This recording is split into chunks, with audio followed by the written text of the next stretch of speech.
Understanding, hold off on that, a guide to English idioms. Hello everyone. Today, we're diving into the world of English phrases, specifically the phrase, hold off on that. It's a phrase you might hear in everyday conversations, in professional settings, or in movies and series.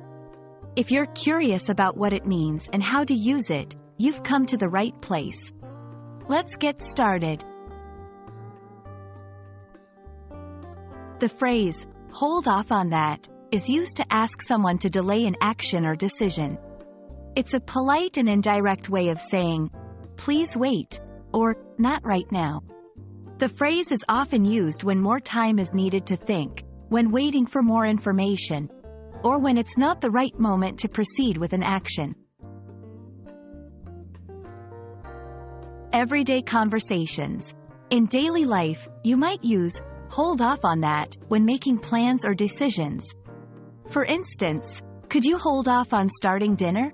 I'm running late and won't be home until 8. Professional settings. In the workplace, this phrase is useful for managing tasks and priorities. Let's hold off on sending out the newsletter until we get the final approval from the boss. Formal situations. Even in formal settings, hold off on that finds its place for showing discretion or caution. We should hold off on announcing the merger until all legal documents are finalized.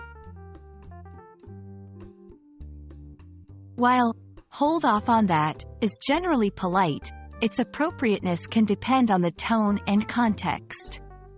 It's usually received well, but it's crucial to consider your relationship with the person you're speaking to and the situation at hand.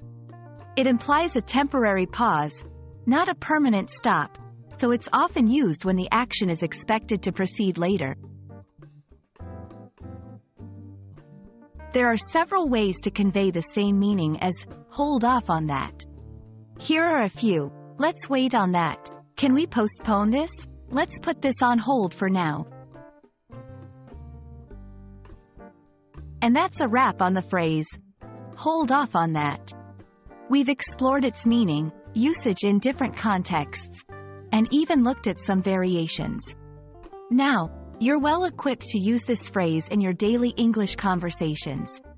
Remember, understanding such nuances in language can really make a difference in your communication skills. Thanks for watching, and I hope this video was helpful.